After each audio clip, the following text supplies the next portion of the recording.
Dear guests, please note that the 2023 MENA Climate Week will be conducted in English. Arabic and French translation will be available through the headset devices available next to the entrance of the hall.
Highness, esteemed ministers, climate advocates, good morning.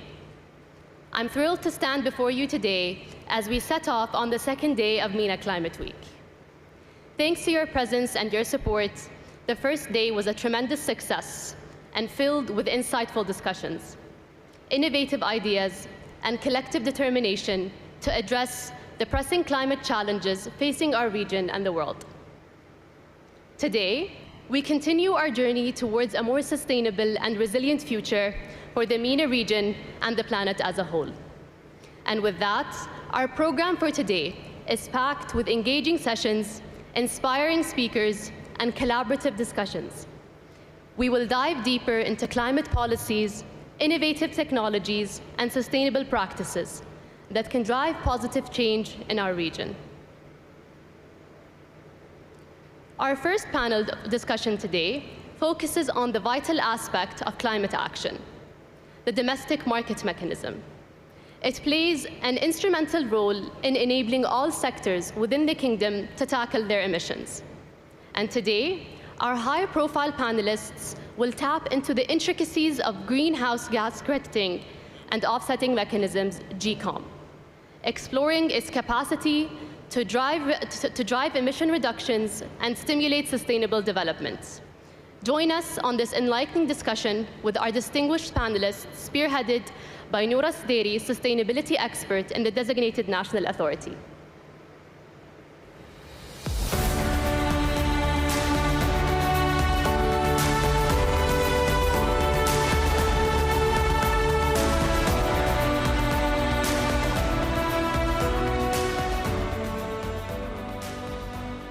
Your Royal Highnesses, Your Excellencies, esteemed guests, good morning. We welcome you to our panel discussion on the Kingdom's domestic market mechanism, the Greenhouse Gas Crediting and Offsetting Mechanism, or GCOM for short. What we are about to present is the culmination of years of work that would have not been possible had it not been for the leadership, support, and guidance of His Royal Highness, Prince Abdulaziz bin Salman, the Minister of Energy. And as His Royal Highness announced yesterday, we have something special in store, so keep in mind towards the end of our session.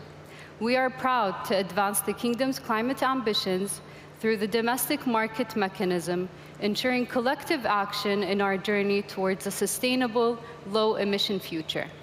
Before starting our panel, please enjoy a short video we have prepared to give you a glimpse into GCOM.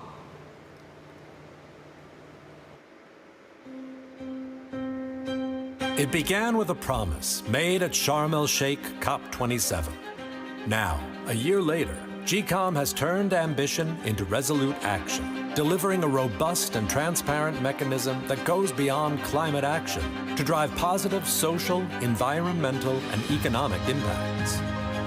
Integrating diverse approaches to provide the requirements and specifications needed for each step of the emissions reductions and removals process. Aligned with principles of Article 6 of the Paris Agreement, and poised to meet future requirements through continual adaptation and anticipation of the ever-evolving market, propelling us closer to the bold goal of 2060 net zero, while continuing to push us past possibilities into a new realm of reality. This is GCOM, and it's all for you.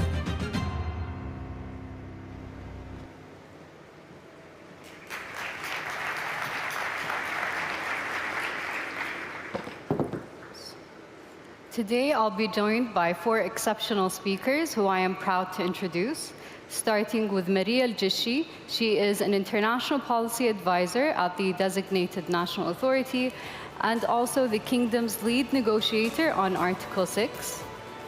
We also have Athir El-Kibsi, who is an environmental engineer at the Designated National Authority and the Kingdom's co-lead negotiator on Article 6.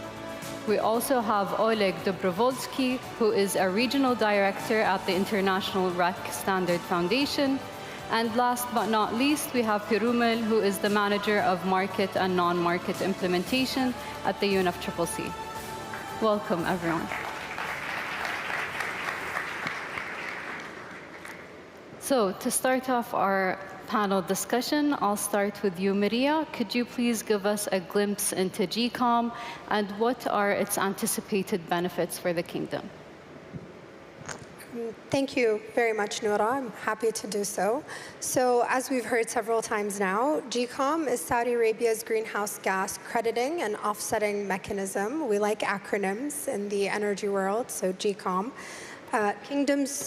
It represents the kingdom's domestic rules, modalities, procedures, standards, and requirements that are meant to credit and certify emission reduction or removals resulting from projects and activities that are implemented domestically. It's a robust and transparent mechanism that is meant to complement and help accelerate climate action in the kingdom in line with our national climate strategies, policies, and programs. It has many benefits, as do usually carbon markets, but specifically for GCOM, it caters to the unique national circumstances in a robust, holistic, transparent, and inclusive mechanism. It is meant to promote high-quality, high-integrity credits by providing guidance, transparent infrastructure, best practices for crediting and certification in the kingdom, as well as project-level accounting. It complements and supports the domestic climate action. It supports progress of KSA's very, very ambitious nationally determined contributions, and it paves the way for our net zero 2060. It's also meant to contribute to positive social, economic, and environmental impacts within the kingdom and beyond. Thank you, Maria. So GCOM's importance lies in its ability to further strengthen national ambitions, and this is done through high-quality credits and transparent framework. So, Athir, could you talk to us about how GCOM demonstrates this? Thank you, Noura, for your question. Yes, as Maria mentioned, GCOM is a robust, holistic, transparent, and an inclusive mechanism. And we've taken several measures for GCOM to embody these elements.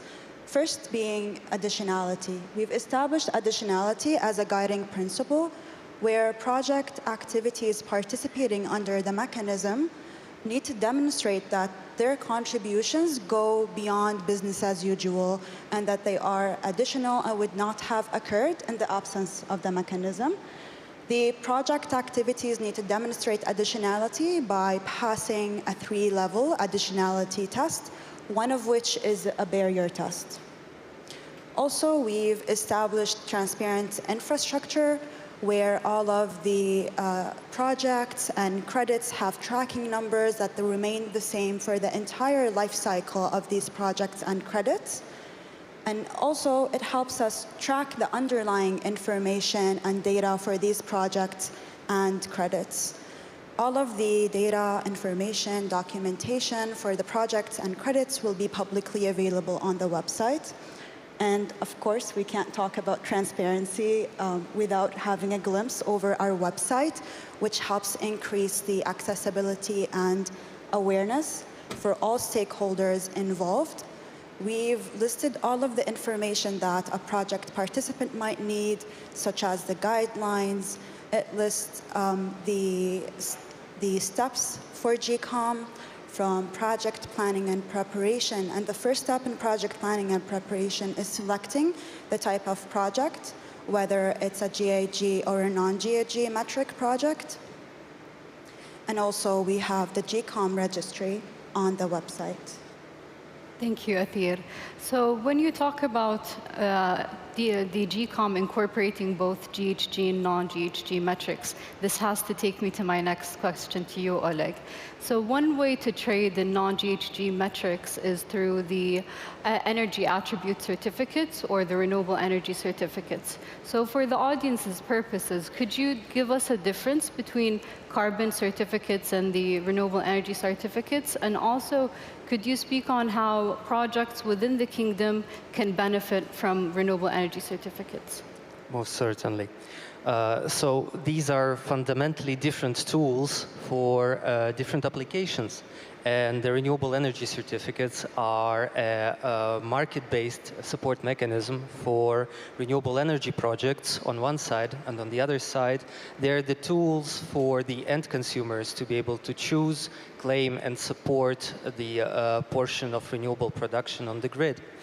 The projects in the kingdom will benefit directly from receiving an additional support source and income source from the price of those certificates, and the end consumers in the kingdom will receive an ability to claim the renewables that they choose to support, and also to claim the associated benefits of these renewables, specifically on the product level carbon accounting, which will give the products produced in the kingdom more competitive advantage on the global market. And finally, the main difference between the carbon credits and the renewable energy certificates is, of course, the renewable energy certificates are fact-based proof of renewable energy production. So a megawatt hour produced into the grid from a specific source at a specific point in time as a fact. And these are tools to work with the Scope 2 GHG emissions. And the carbon credits can be used to work on other scopes, such as Scope 1 and Scope 3, and they're measured in tons of CO2, of course, and they are rather based on methodologies and baseline scenarios rather than on effect. Thank you, Oleg. So, Pirumil, one of the main benefits of GCOM is to drive achievements to the kingdom's climate ambitions and the NDCs, and we have implemented many measures to ensure its transparency and credibility. From what you have seen, how do you see GCOM meeting with the UNFCCC principles?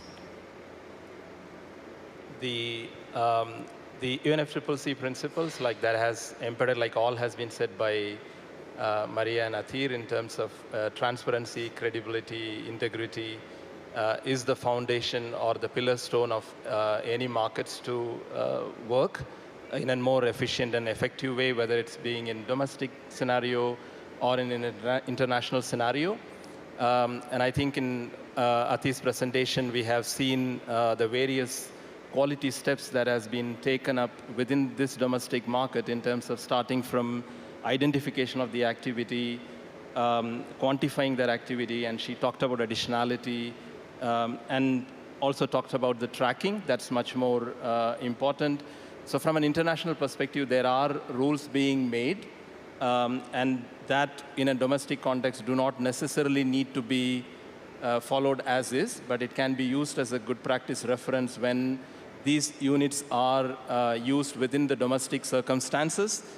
So within the Article 6, as you know, it's a voluntary cooperation amongst parties. It's a tool that is embedded within the Paris with three key objectives. One is in terms of promoting sustainable development, and I think that also we heard from the aspirations of the kingdom in terms of having those sustainable development, being more inclusive, not leaving any sector behind.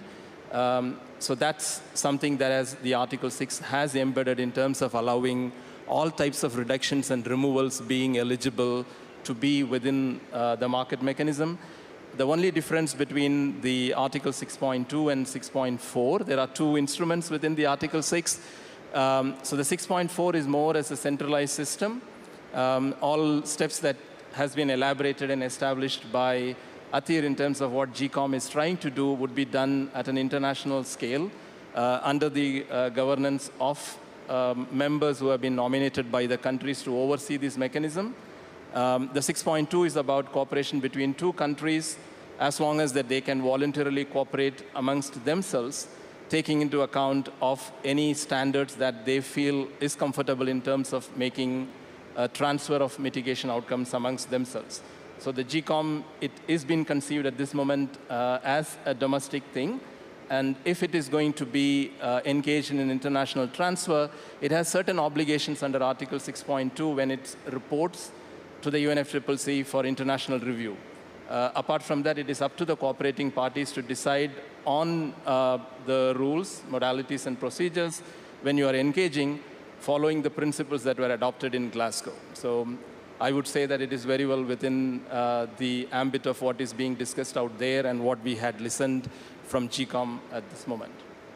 Thank you, Perumal.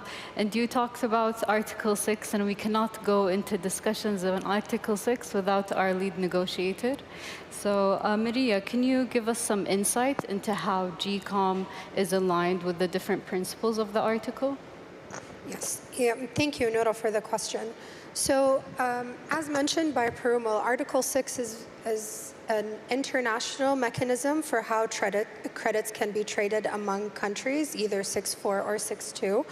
But GCOM is really a domestic market that caters to the possibility or the potential for future international transfers if Saudi Arabia chooses to engage.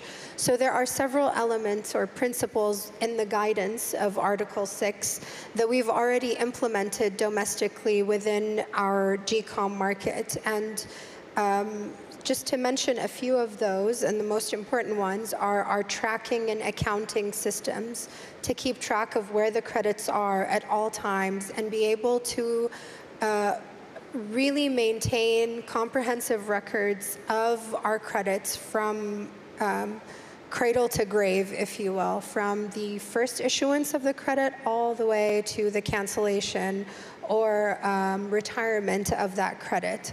We also have an extremely transparent reporting process. At any point in time, anybody would be able to access information on all of the projects that are being credited under GCOM from our website and through our registry, and see all of the underlying documents and data that has been submitted to us based on the requirements that have been put in place.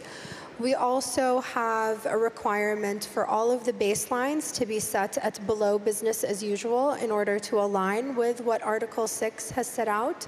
This is to make sure that what you're crediting is conservative. It's actually contributing to emission reductions or removals as seen by the atmosphere for the betterment of the environment. So trying to be conservative and making sure that what we're crediting is actually something that is being reduced or removed. And we also have introduced many safeguards to protect against double counting and or double issuance, which anyone who's familiar with markets would know is a prevailing topic. But also, as mentioned, on an international perspective, there are rules being made, which means that there are many aspects of Article 6 and other markets that exist that are still under discussion. We're following those discussions that are taking place across the carbon market world to continuously evolve our practices and learn through implementation. Thank you, Maria, but I'll bring it back to you again and ask you what you mean by learning through implementation. So, learning through implementation is a very important concept for us. GCOM is the first market of its kind in the entire region. Currently, on an international level, there is no one set standard or mechanism anywhere that can claim that it was done carbon markets completely perfectly, or that there are no questions that are still left to be answered within the carbon market world.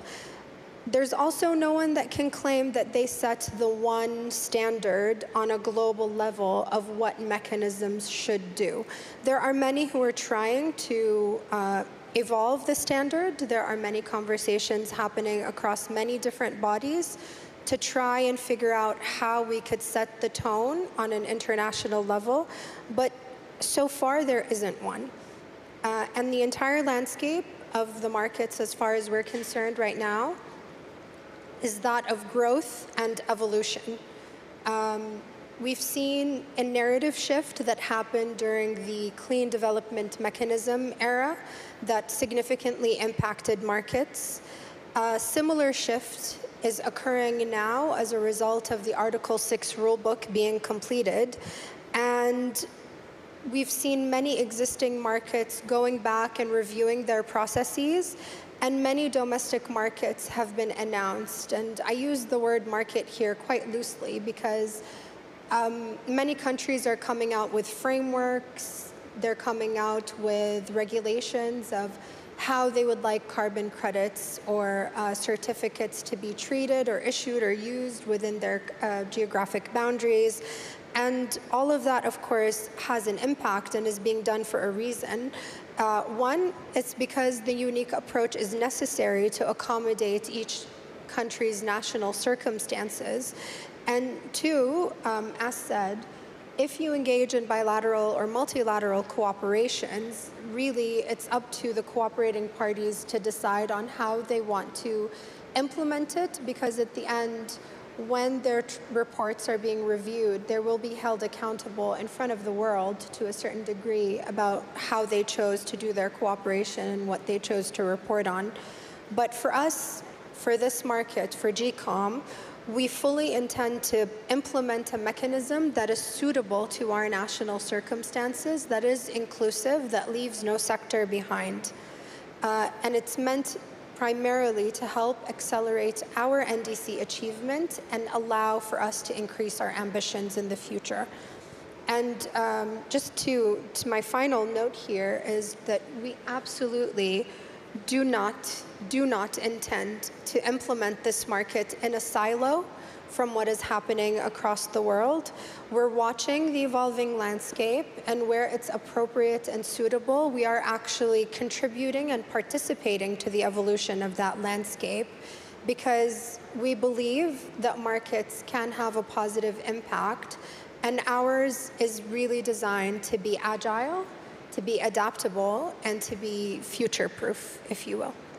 Thank you, Maria. That's a very important point. It's true, the markets are ever evolving, and it's important to have an agile mechanism. And now, Athir, we continuously hear the word inclusivity and how GCOM is inclusive. Could you tell us a bit more about that? Thank you, Noura. So GCOM considers sustainable development at its core. And we've heard both Maria and Perumal touch on these points, sustainable development and inclusivity. And you can see sustainable development translated into many forms throughout GCOM. First, being technology agnostic, and that it integrates diverse approaches from all project types, from all sectors, and from all methodologies, as well as integrating the circular carbon economy approach. So the goal here is impact. And when we talk about impact, we're going beyond emission reductions and removals.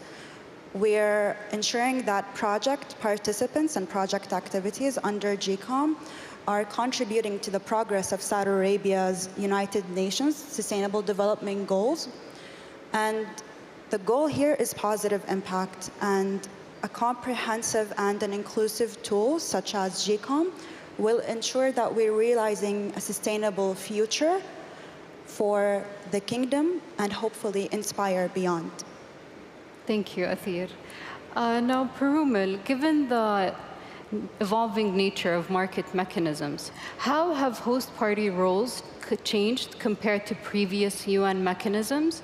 And what impact do you see that having on their domestic mechanisms? Okay. From the previous mechanism, the role of the host parties, I do not have a measure to say, maybe quadrupled or to right measure to say, but it has significantly changed. The fundamental reason being that in the previous mechanism, the only role that the host party had is to demonstrate that the activity that is being undertaken within the jurisdiction is contributing to the sustainable development. So that was the only requirement that the host party has to fulfill, apart from other relevant local regulations related to stakeholders, etc. The beauty of the Article 6, what it has provided in terms of the role for the host parties is the flexibility. Like we heard from the earlier interventions from both Athir and Maria in terms of, again, coming back to the point on aspects related to the inclusivity, technology agnostic, host country circumstances, and you have to take into account of every country's perspective. From that particular aspect, what has now provided is that the host party can determine and decide what activities that it wanted to undertake within the jurisdiction and what it wanted to actually allow to be sold outside of the domestic jurisdiction. So that is a big role that the host party has, and that's part of, if the kingdom would be taking part in Article 6.4 in the future, for example, this would help. And how it complements GCOM is also that when the different investors want to invest within the country, they have a clarity on how the kingdom is looking at what type of sectors for what time frame that they are looking at leveraging markets, and beyond which that they would be taking something outside of the market. So that clarity earlier was on international space. Now it is very circumspect towards the host country, which can determine what sectors, what types of gases, what types of activities that they can provide. The second one, the biggest opportunity that the host parties has and the host party have to do is in terms of limiting the length in which that these credits can be sold outside. So you as a host party can determine.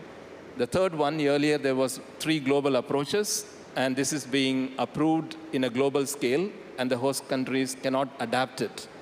Whereas now, in the new regime of the Paris Agreement, the host parties has the flexibility to develop their own choices and approaches towards the methodology, right? So that's another role that the host party has. So the host party has a significant role, as it's always a natural truth that the more flexibility, the more complexity. So the more flexibility that you have to work quite a lot on the domestic scale, and the domestic institution has to be built. And very happy to see for the last 1 year that a significant work has been gone in terms of looking at what kind of sectors and activities that would be eligible, because as part of the participation in the market mechanisms, that has to be published in a public platform, and that would, I'm sure, that would provide the ample space for investments to happen and actions to be undertaken. So there's huge that has changed. It has a lot of institution to build up, but at the same time, it also have provided the flexibility and the very foundational stone of the Paris Agreement, which is the nationally determined nature, right? So that nationally determined nature is now with the host parties when they engage in markets to determine what role and what responsibilities that they have towards ensuring that these markets bring the change that is needed for the country.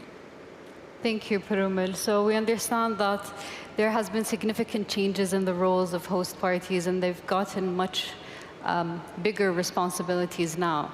Now, Orlik, as Maria mentioned, there are no set global standards for market mechanisms, but we are mindful of the evolving nature of the landscape.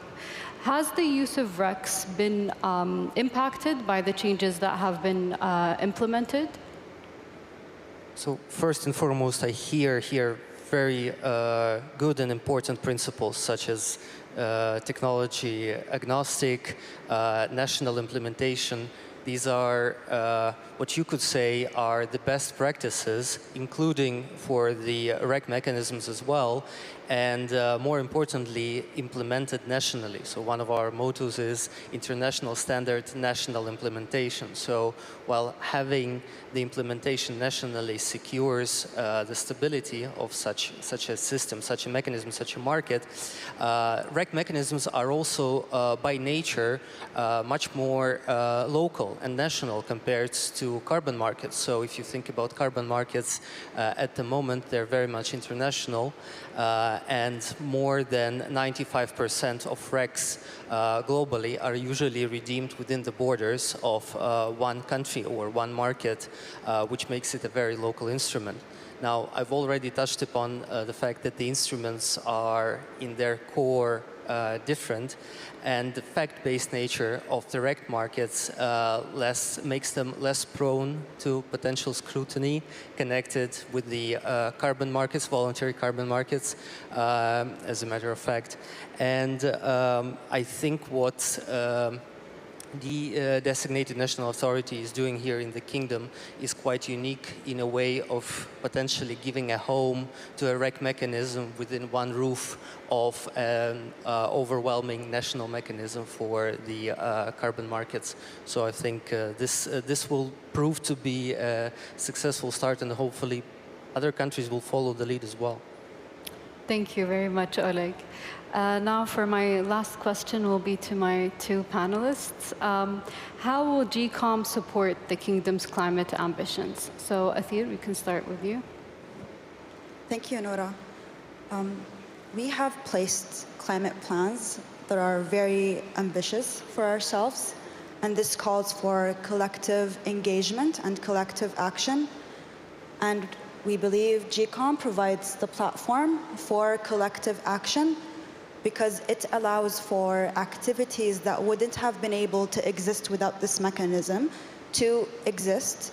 And even if these activities did exist, they wouldn't be able to continue operating sustainably in the future. And this helps to mobilize finance to flow into these activities. And this promotes national cooperation among entities for them to be able to achieve their climate ambitions.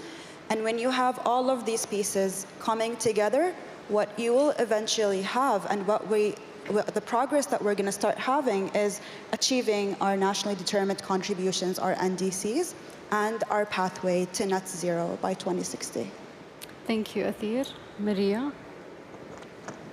Thank you, Noura. So as Athir mentioned, most importantly, GCOM is really meant to accelerate progress towards our NDC achievement and pave a pathway to net zero by 2060. But then a question here, or what how would that happen exactly? How does the achievement of the NDC or progress to the NDC link up to the pathway to net zero with a carbon market, right? That could be something that people would wonder. I was wondering it myself before I became familiar with markets. And the one thing that markets have been known to contribute to the host parties that engage in them is that it allows for increased transparency and reporting. And that means that it makes the data available in sectors where the data may not have been available before the market had taken up activities within that sector. And as we increase our ambitions, as we increase our transparency, as we increase our ability to build up our internal domestic capacity, we're hoping that that will pave the way to our next phase of climate ambitions, if you will. Thank you. Thank you, Athir and Maria. GCOM truly brings about collective action, and it allows all sectors to implement activities to tackle their emissions. We try to cover it at a very high level, as we can get quite technical. But with this, we really thank you. We thank our amazing panelists, you, our esteemed guests, and to our media colleagues, thank you for your presence. Please note that we have assigned spokespeople for GCOM, so if you have any questions, please send them to our colleagues at media@menaweek.com. And thank you, panelists, but I apologize, we'll be starting our more exciting part of the panel.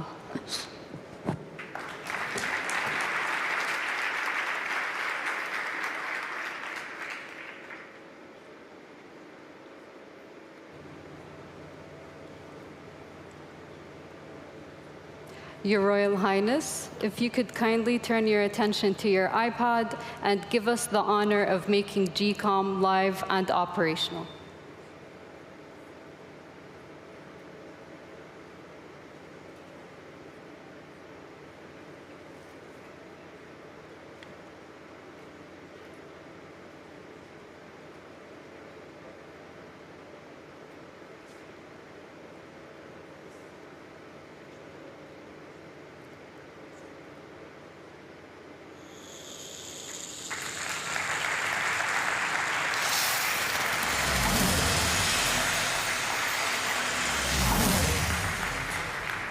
Ladies and gentlemen, we're proud to announce that the Kingdom's domestic market mechanism is now live and operational.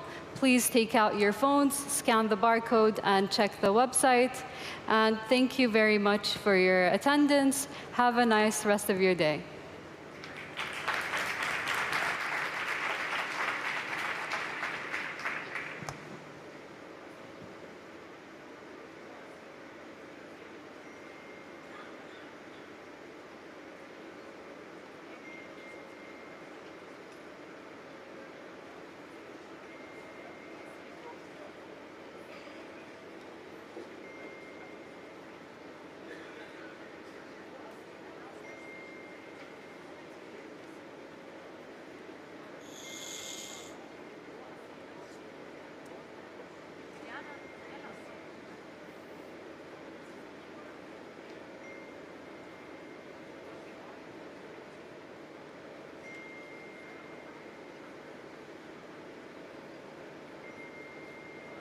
Thanks to our panelists. Our next session will begin shortly. Thank you.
next, ladies and gentlemen, is another impactful topic adopted by the Future Minerals Forum.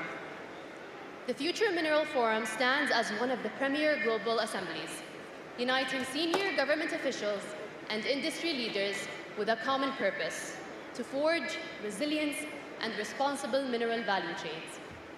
Our distinguished panelists will navigate the future of minerals and their profound impact on our world, shedding light on the path to greater resilience and responsibility.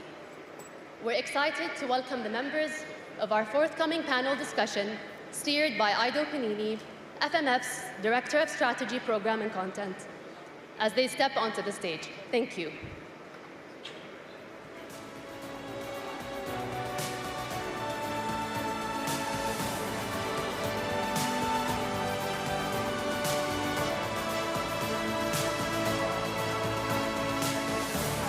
Good morning, ladies and gentlemen. My name is Aldo Panini.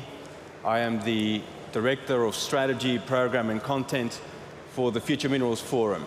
We're delighted to be part of this conversation and having a chat about minerals, which will play such an important role in the topic we're talking about today, which is the energy transition.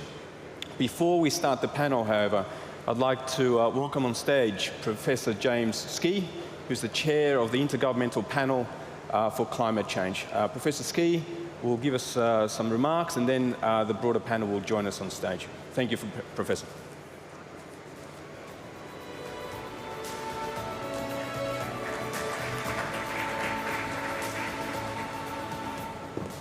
Excellencies, distinguished colleagues, ladies and gentlemen, it's indeed a privilege to address this important event as a guest of the Kingdom on the UN Framework Convention on Climate Change. As the chair of the Intergovernmental Panel on Climate Change, the IPCC, you have my assurance that we will actively engage with this region as with other regions of the world. This is absolutely vital for shaping our scientific advice on one of the greatest challenges facing humankind. We also attach great importance to our interaction with the UN Framework Convention, and we acknowledge and appreciate the multiple references to IPCC's work in recent convention documents. Now, the topic of today's session, the role of minerals in the energy transition, has received growing attention in recent years as the energy transition gathers pace. Even since the cut-off date for literature assessment in the IPCC's 6th assessment report just 2 years ago, discussion and analysis has intensified. And in this talk, I'll set out the energy transition context, which is driving interest in critical strategic minerals. I'll review what IPCC said in the 6th cycle about their role, and consider how the IPCC's 7th cycle might develop and how the topic of critical strategic minerals might be addressed. So, what did IPCC say about energy transitions? Our reports concluded that, in a scenarios consistent with limiting warming to 1.5 or even 2 degrees Celsius, energy systems globally would need to reach net zero emissions before most other systems and sectors. And such net zero energy systems would have 3 elements: a substantial reduction in overall fossil fuel use, minimal use of unabated fossil fuels, and the use of carbon capture, utilization and storage in the remaining fossil fuel systems. So in the middle range of assessed pathways likely to limit warming to 2 degrees, coal use falls by 85% by 2050, oil use by 30%, and gas use by 15%. And of course, these declines would be even greater under 1.5 degree scenarios. This would be accompanied by the widespread uptake of low-carbon energy, especially renewables. It would also include, for example, the electrification of the energy system, including end uses, energy carriers such as sustainable biofuels and low-emissions hydrogen, energy conservation efficiency, and greater physical, institutional, and operational integration across the energy system. Now, low and zero-emission energy technologies such as renewables would play an essential role in such transitions, and unit cost reductions in key technologies, notably wind power, solar power, and storage, have increased the economic attractiveness of low-emission energy sector transitions. Electricity systems powered predominantly by renewables are becoming increasingly viable, and cost reductions in batteries have already prompted an acceleration in the take-up of electric vehicles. Now, turning to minerals specifically, ladies and gentlemen, the secure supply of many metals and minerals such as cobalt, copper, lithium, and rare earth elements are critical to supporting a low-emissions energy sector transition. A low-carbon energy system transition will increase the demand for these minerals to be used in technologies such as wind turbines, solar cells, and batteries. Wind energy depends on critical rare earth elements used in magnets in high-performance generators. Silicon wafer-based solar photovoltaics, which accounted for 95% of solar PV production in 2020, utilizes aluminium, copper, and silver. Lithium, nickel, cobalt, and phosphorus are used in batteries. And electric vehicles rely on critical minerals for building the necessary charging infrastructure and for permanent magnet motors. Now, the anticipated expansion of renewable energy and battery use poses various challenges. These include resource availability, concentration of supply chains, labour rights, non-climate environmental impacts, and the costs of critical minerals needed for lithium-ion batteries. While the known supply of some strategic minerals is still close to 600 years at current levels of demand, but strategic minerals are found in a limited number of countries, and there have been concern that geopolitical factors could disrupt the supply chain necessary for a low-carbon energy transition. Emerging national strategies on critical strategic minerals and the requirements from major vehicle manufacturers are, however, leading to new, more geographically diverse supplies.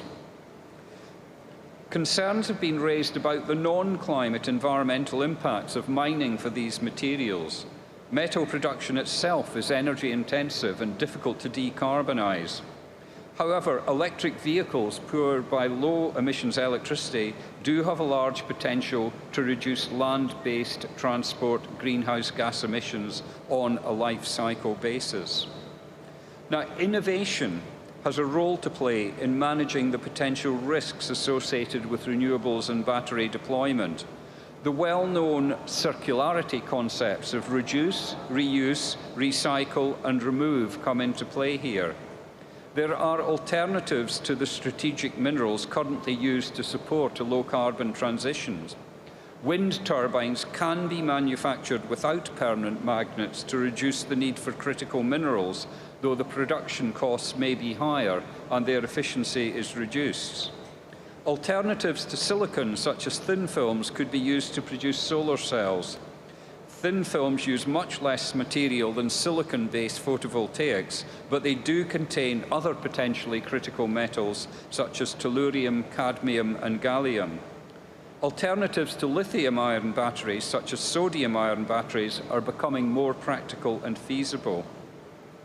Now, energy and material efficiency improvements, recycling and circular material flows can reduce the environmental footprint and supply risks for battery production. An increased focus on design for recyclability is important.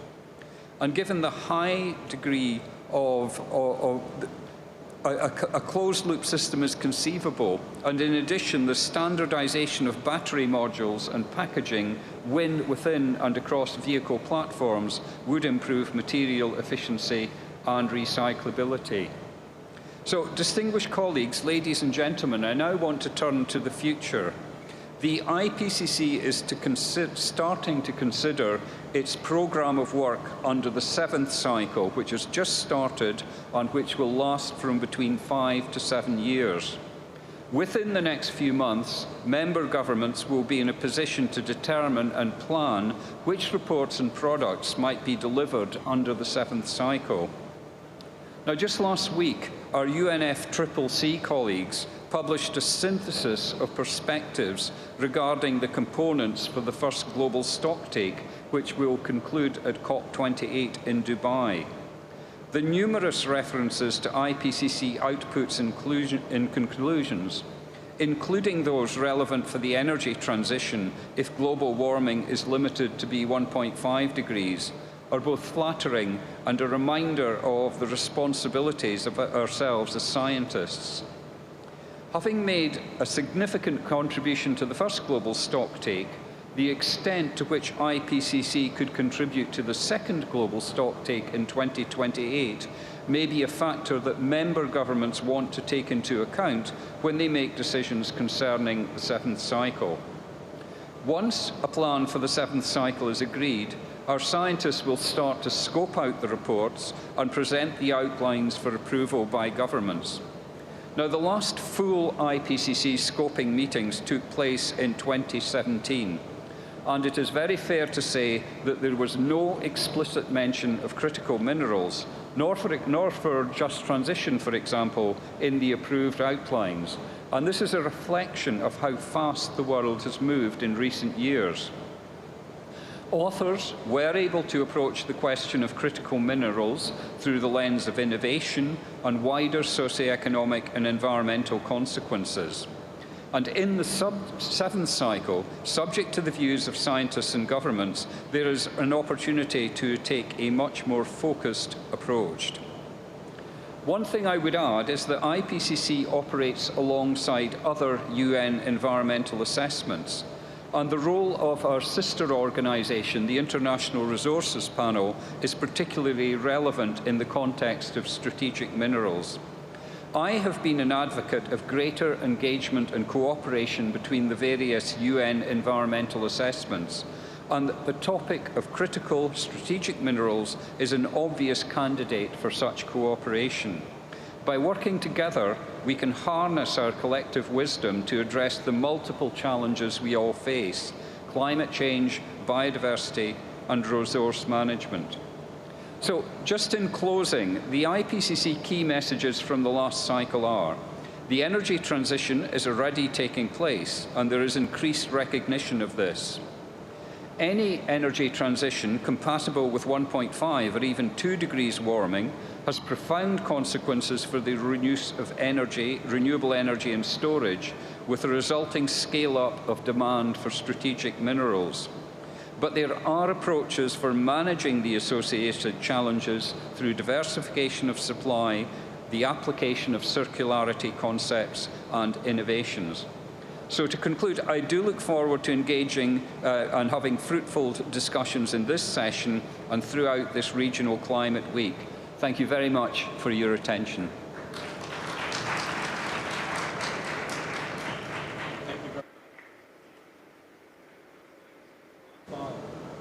I'd like to welcome, thank you very much to Jim. Another round of applause, please, for his presentation. Thank you, Jim.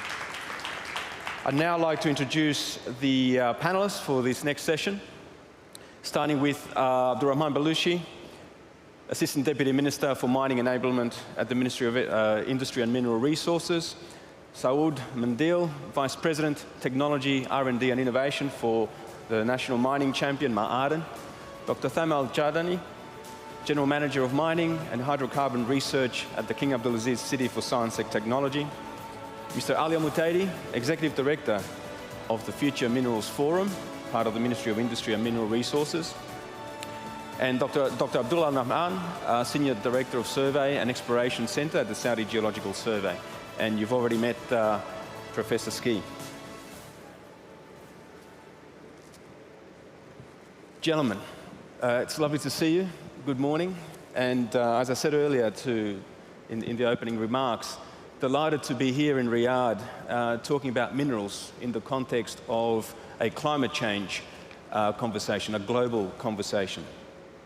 So as we get started, I'd like each of the panelists to just say a few opening remarks before tackling the topic at hand, shaping the future of minerals through the energy transition. And then we'll have a bit of a conversation. So perhaps as a starting point with Abdulrahman Balushi, and then we'll work down the line, just some opening reflections on the topic of the day. Sure. Thank you, Aldo. What a pleasure to be here today. It's a true testimony to the collaboration among sectors. It's great to be a miner speaking at a climate panel discussion. We also see in all our mining exhibitions, we see automotive players. So it's good to bring up all the sectors to fight the climate challenge. It's a brilliant time to be a miner. With all the demand that the professor mentioned, it's skyrocketing, it's booming, prices of commodities are going through the roof, exploration spending is growing all over the world. And a Payne Institute a couple of weeks back said that the demand for lithium by 2040, only for the energy transition, will be 13 times the production of the largest producer. Australia is the largest producer, so 13 times of today's Australia's lithium production. For copper, it's double the copper production of Chile today. So these numbers are extravagant. And even when you look locally, within Saudi, all the promising new sectors, so the National Industrial Strategy is setting up so many sectors. You're talking about automotive, manufacturing of renewable energy, manufacturing of military sector, or you're talking about the logistics strategy and its requirements. And you look at all the new mega cities, the giga projects. Look at NEOM or the Red Sea. NEOM, 180 kilometer, a smart city. Think about how much copper cables it will require. And these projects are happening now. The projects are happening today, and everyone is demanding the material as soon as possible, just-in-time production. But the production and development of a mine takes about 10 to 12 years, on average, for a copper mine, from discovery all the way to production. For comparison, if you look at an oil field development, it takes 5 to 7 years to have it developed and producing. So how are we going to entice the private sector to expedite that process? In Saudi, we've done everything that we can to avail the geological data, conduct a lot of geological survey, expedite exploration, and then put the right competitive taxation on the royalties to attract more and more private sector players. However, at the end of the day, our final customer is the local citizen. And yes, we need this material now, but as the professor also mentioned, we need to mine it sustainably. We need to mitigate the environmental risk and weigh them with the economic and social benefits and realize the maximum value that we could get from these resources to our local communities and also to the world. Thank you very much, Abdurrahman, for setting the scene on that. And I guess as a segue to you, Saud, what would the mining of the future look like? What does good mining, technology-driven mining look like? Thank you. Sure. First of all, thanks to the organizers for having me. So I come from Ma'aden. Ma'aden is the private company, the Saudi national champion of mining and minerals. So I'd like to shed some light on the role of the private sector in this. And also, seeing that I lead the technology and innovation in the company, I'd like also to express how technology and innovation is playing a crucial role into the energy transition. So for the audience, mining and minerals and Climate Week, obviously, what's the industry is doing to reduce our carbon footprint? I think you all know the adverse impact that we add to the climate, to the world, to the global warming, to all the promises that we are doing within the Paris Agreement. So we are doing a lot of initiatives and measurements to reduce our carbon footprints, to truly have our operation more sustainable, and to also be cautious of all the different, not only decarbonization measures, but also the other natural resources of water efficiency, to use less water in our operations, and also to be cautious of our waste and to have better waste management. So this is the obvious role. The more important role for mining and minerals, which should be a wake-up for some who do not know this, I think Professor James mentioned it. But in case some of the audience didn't catch it, we are looked at to truly provide the supply of these strategic critical minerals. So when we speak about lithium, as mentioned by Brother Abdurrahman, when we speak about copper, cobalt, and nickel, we speak about rare earth elements. These minerals are very much required for the energy transition. We need to understand the energy transition cannot happen. We cannot shift to renewables, be it wind or solar, without the availability of these minerals. So we're also doing a lot of initiatives where we strive to leverage technology and innovation to help us extract these minerals. There are conventional ways through our exploration program. For those of you who do not know, Ma'aden currently is running the largest exploration program on the face of Earth. And we are one of the fastest growing mining and minerals companies. With that said, it's not necessary that Saudi will have all the copper that we need. We might not have enough. Dr. James, he mentioned that these are limited in 2 parts of the world. Here is the role of technology and innovation, where it helps us to truly strive to find in unconventional ways these required minerals to supply them to this transition. And we're doing a lot of partnerships for this. It's very crucial to partner. We do not have all the knowledge for this. Knowledge comes from universities, from some other companies in the world, from startups, and from definitely public sector who are putting some of the regulatory framework for this. Maybe I'll pause here to give a chance for colleagues and fellow panelists to highlight other aspects. Great, Saud, thank you very much. So, Dr. Thama, we've heard from Durham Belushi about the sort of the context and the criticality of minerals. Saud drove the technology piece. You're in the space of transitioning from the hydrocarbons infrastructure, if I could call it, to a minerals way of thinking. How is that playing out in CACS, and how do you see the future in that space? Thank you, Aldo, for having me here. I think when we talk about resources, different resources, we talk about the volumes that exist in nature that need to be evaluated in the way that we can estimate their economic values, their impact on environment, their impact on our societies. And to take the progression of logic out of these volumes into the value chains, we think about research to take a lead among different sectors in natural resources. We see that very clearly in the hydrocarbon systems. The hydrocarbon industry that developed for the last 70 years, and they developed their research, development, and innovation systems that can support the hydrocarbon. We'll talk about today about the transition in the kingdom, that diversifying the economy and engaging in new sector representing the mining. We think that transition should be as well in the RDI system, which is research, development, and innovation. But the problem is that that transition by itself is facing challenges that the hydrocarbon industry is not similar to the mining industry. I will give an example. When you have, for example, the hydrocarbon, you extract the oil from the reservoirs. You extract what you need from the reservoirs and leave there what you not desire to have. But in contrast, for the mining industry, what you want, for example, a couple of grams of, for example, gold, and you have to extract all of these volumes and tons of rocks. The waste represent one of the challenges that we have in the mining industry. Such mindset need to be adopted in the research and development to tackle these challenges. And I think one of the common grounds between the hydrocarbon and the mining industry is what we call the Bayesian logic.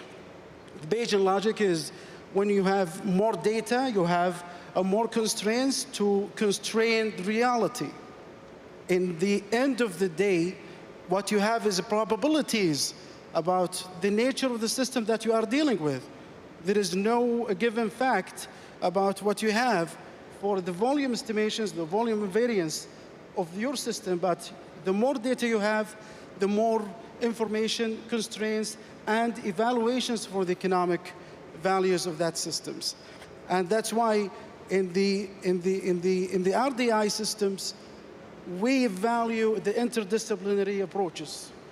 As the old, I would say, the old humans, they used to rely in one discipline to extract natural resources from given sites. Today, we have, for example, in one site, we have 300 trucks getting all this volumes of rocks, which increase the demands and open the floor for new innovations.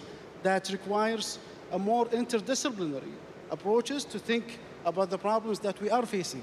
With this insight, we think that there are many commons between the hydrocarbon industry and the mining industry in terms of the RDI systems, but there are as well skills and technologies need to be developed to meet our challenges and our needs for the mining industry. Thank you very much, Dr. Thammer. And I guess, Ali, part of your job is to bring these conversations together. And the Future Minerals Forum, which you lead, and just in it's going to its third year, can you tell us a bit more about that? And in particular, the role of what we're calling the super region in driving the conversation. Thanks, Ali. Yes, thank you, Aldo. Just allow me to first say good morning to our esteemed guests, and hope that they see, especially guests coming from across the globe, that see Riyadh as charming, as lovely as we see it here. So welcome. And going back to your question, Aldo, I think if you look 2 or 3 years ago, this discussion was not there. The role of minerals in the energy transition. Now, I can see what Dr. Ski talking about. I know there are many things happening in the UN, in academia, and research centers that has to do with energy transition and the role of minerals. This is what FMF is all about. FMF is our aims to shape the future of minerals in energy transition by enabling the creation of resilient and responsible mineral value chains in the region you refer to. And we can talk about this maybe later in details. But the question is, how do we do that in FMF? You can see now you have government institutions in this same panel. You have the major mining companies, you have research centers, you have academia, and this is exactly what FMF is all about, is just getting all these stakeholders in one place to discuss, debate, deliberate what the future of the mineral industry will look like. So, but how do we do this? We look at FMF not as a one-day or a one-off event, but we look at it as a platform. That is, we have specific initiatives. We allow year-long engagement with the different stakeholders, year-long thought leadership. And with this, we're hoping to give a voice for the region that FMF represents, so they can voice their perspectives on the future, on the supply, on the, or anything related to the mineral sector. And one thing I wanted to point out is how FMF is different from any other event. The way we crafted FMF in the beginning, when we studied back in 2019 and 2022, 21, the idea was for FMF to be differentiated among all other events with 3 things. So the first thing is it's a government-led effort. We have a strategic ministerial roundtable that precedes the two-day event. And this strategic ministerial roundtable comes up with initiatives. And all these initiatives, we lay down the action, and then we follow up through the year. This is number one, it's a government-led. Number 2, it is a multi-stakeholder space. It's exactly the panel we're sitting here. We have governments, we have senior, all mining, major mining companies. We have academia, we have multilateral and NGOs. They're all participating, whether on this 3-day event or in the year-long engagement and discussion. So we may want to come back to the region we represent maybe later, but I leave it here for now. Thank you very much, Ali. Great exposition. Dr. Nabhan, back to the rocks and how you're seeing sort of mineral supply, the whole mineralogy space, not just in the kingdom, but beyond other shields. First of all, I would like to thank you for having me in this meeting, give me this opportunity to talk about the mineral and mineral resource in Saudi Arabia. Actually, the land area in Saudi Arabia covers about 2 million square kilometers. And geologically, we can divide it into the Arabian Shelf, which cover about 630,000 square kilometers, extend about 2,000 kilometers, has most of metallic mineral that we need in the clean environment and the green environment, such as gold, silver, copper, rare earth elements. And it is Neoproterozoic rocks. That means the rocks older than 542 million years, and igneous metamorphic rocks. So if we are looking to the east of the Arabian Shelf, we have the sedimentary cover, which cover about 1,300,000 square kilometers and have most of non-metallic minerals. I mean, such as silica sand. We have huge of silica sand, high quality of silica sand that we can use in clean and green energy. From the north of Saudi Arabia, northwest of Saudi Arabia to Riyadh, to Rub al Khali in the southern part of Saudi Arabia, we have this kind of silica sand which support the clean energy and our green energy. And we have also limestone, dolomite, and the other minerals. So the total of mineral occurrences in Saudi Arabia, it's about 5,581 mineral occurrences. That means we have good resource. And as you know, the low carbon will be, I can say, will be mineral intensive, as Professor said, because that new technology need the mineral, the materials. So this is the total. And by the way, we support the clean, we support the environment. And also we have initiatives at Saudi Geological Survey. And we have geothermal initiatives, environmental initiatives.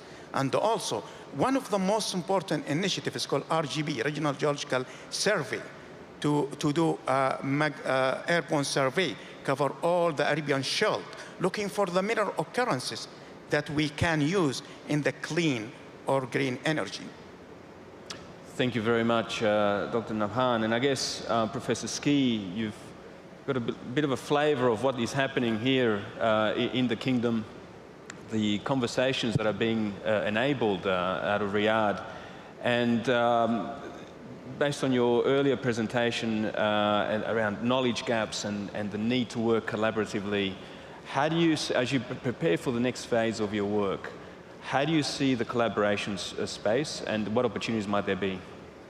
Yeah, just to say we're in an interesting phase in IPCC at the moment where we're starting a new cycle, and we're starting with a clean sheet of paper on which we can write many different things. So as I said, governments will be making decisions about the next reports for the cycle within the next few months.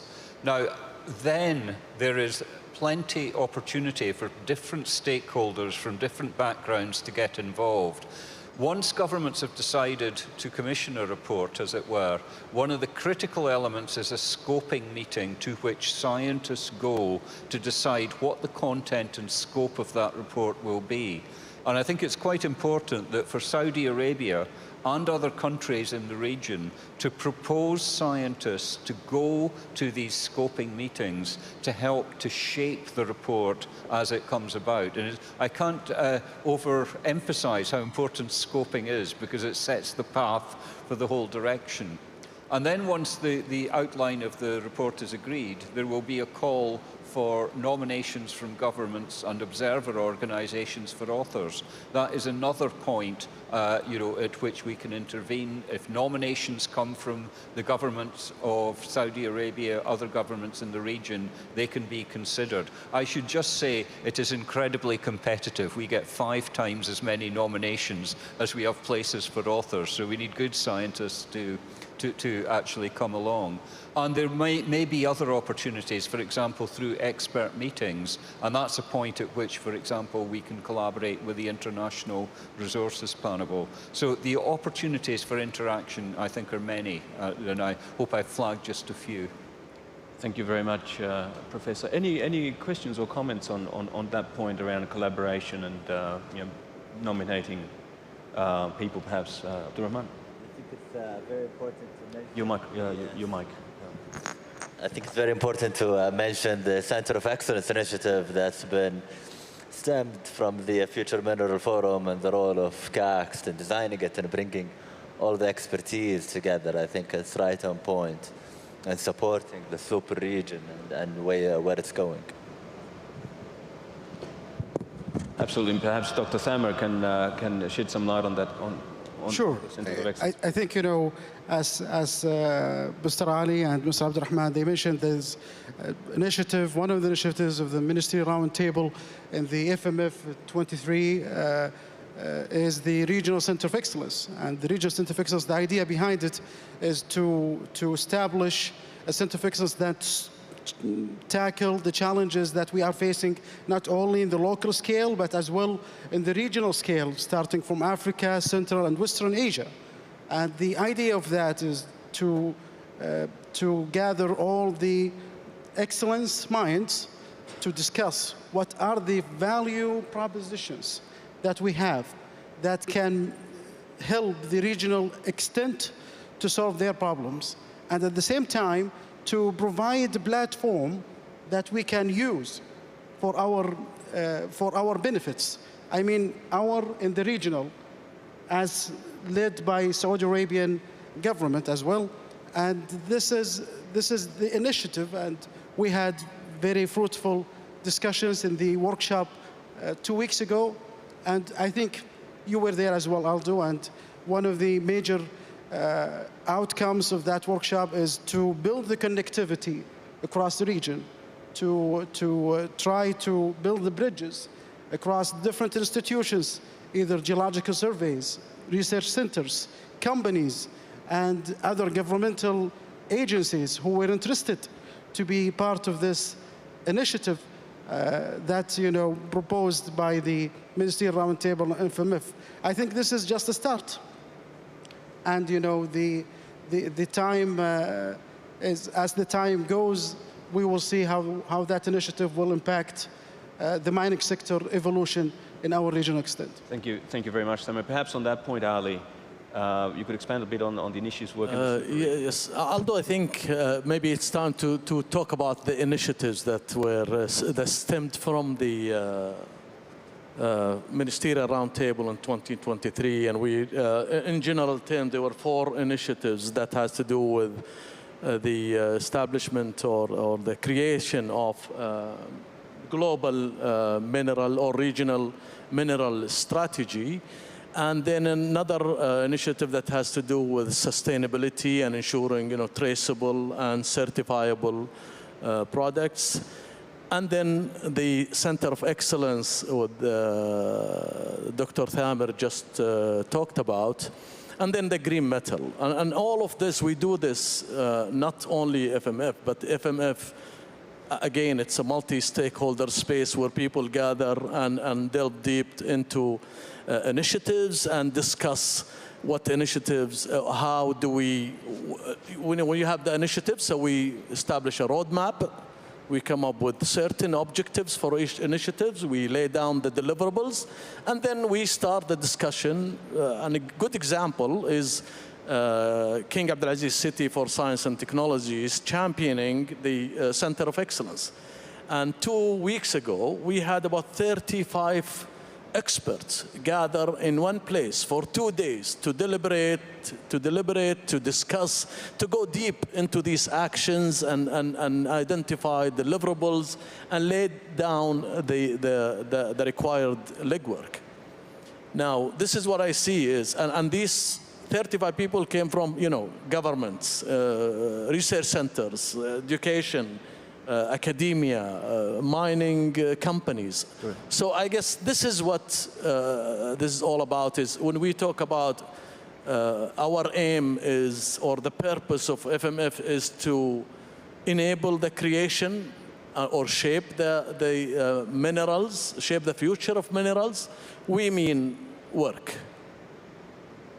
Yeah, the whole notion of turning talk into action is important, particularly, I guess, Professor Ski, as time is of the essence now, right? Everyone's talking about we only have a number of years to get things right. And so the efforts that are taking place here, there's a sense of momentum. I certainly feel that. And I guess, Ali, just a sort of follow-up question to you, and any of the others can answer as well. This super region that is referred to, and how it can be mobilized to deliver the minerals that, in a responsible way, deliver the minerals the world will need. Anything you want to add on that point?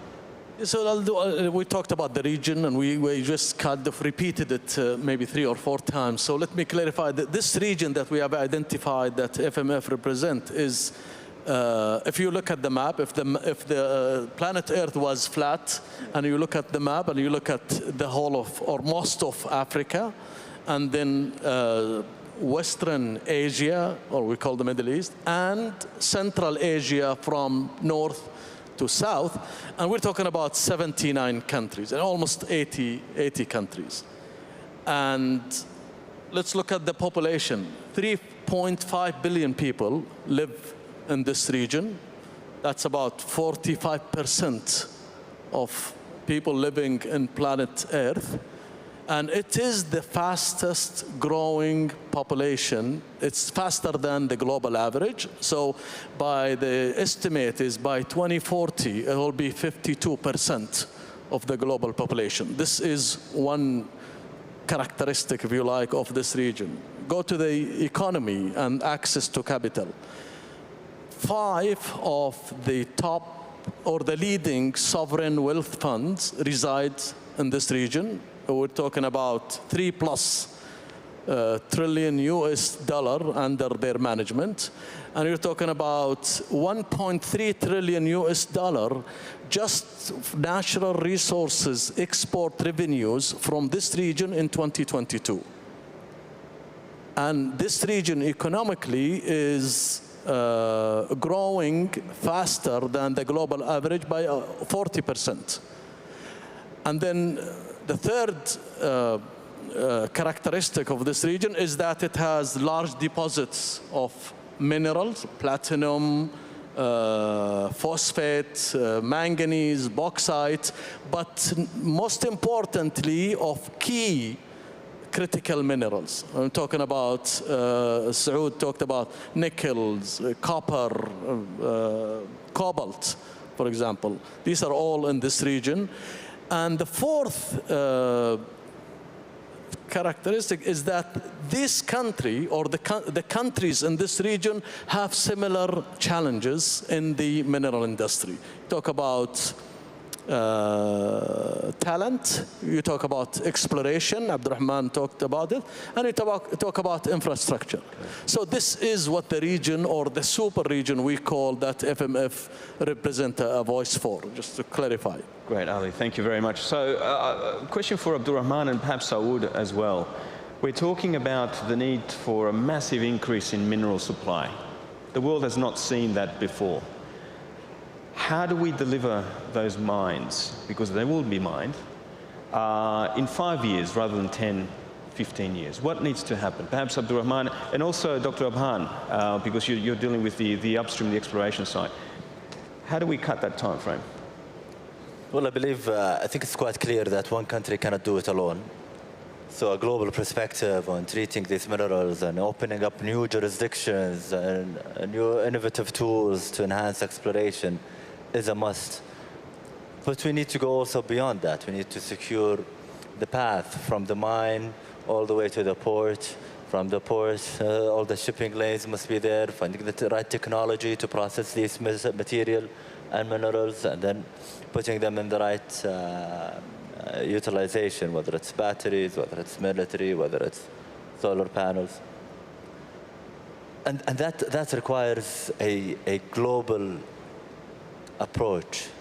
And people are mainly talking today about homeland economics, resource nationalism, they're closing borders, they're stopping exports.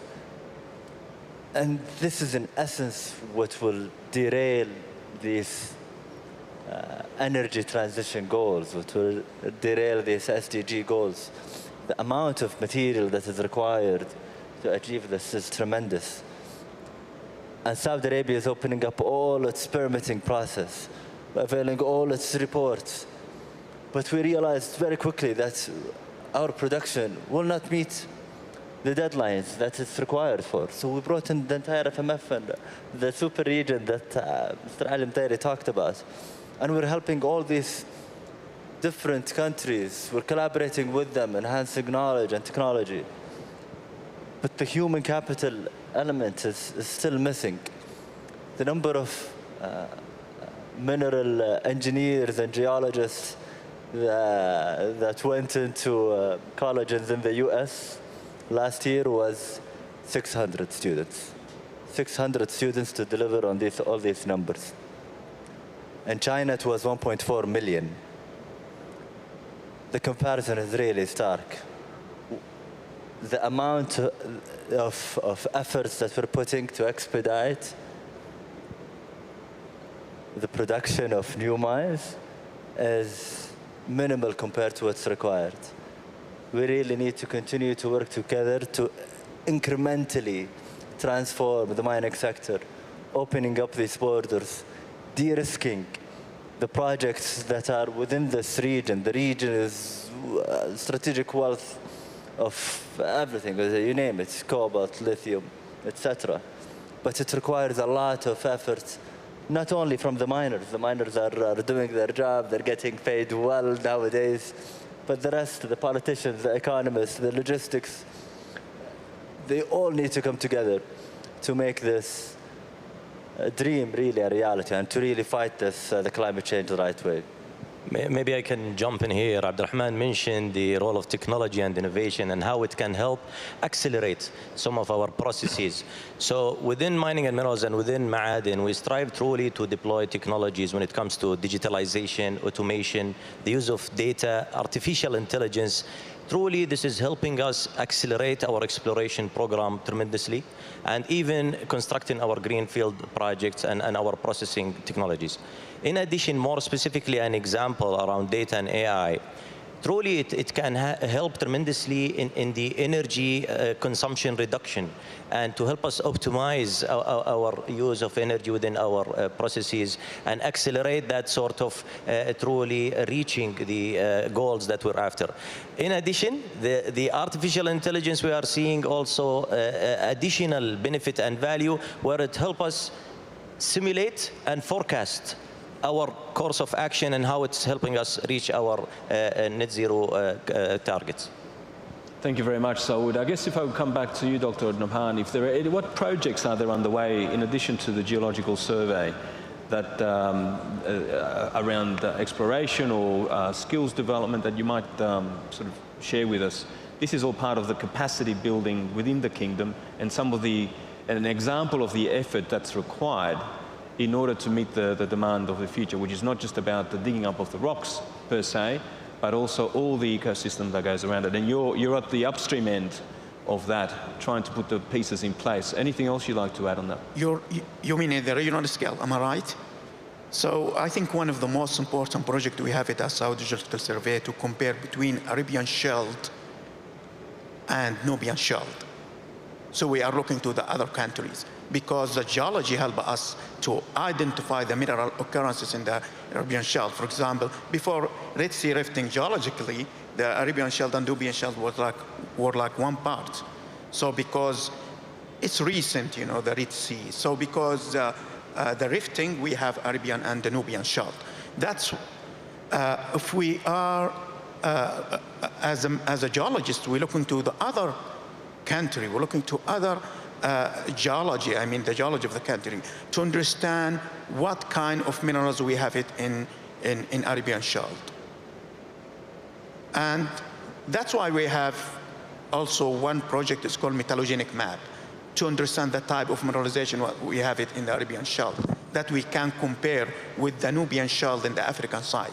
That's helped us actually to identify, to find the new mineral occurrences in Arabian Shelf, to find the critical mineral that we need in the new technologies, that we need in the green energy, that we need in the clean energy, that we need in the wind power energy, by the way. So we provide this information. We have different initiatives, as I mentioned, and in an environmental study, because we are survey and exploration. So we are also looking for the environment and impact of assessment environment.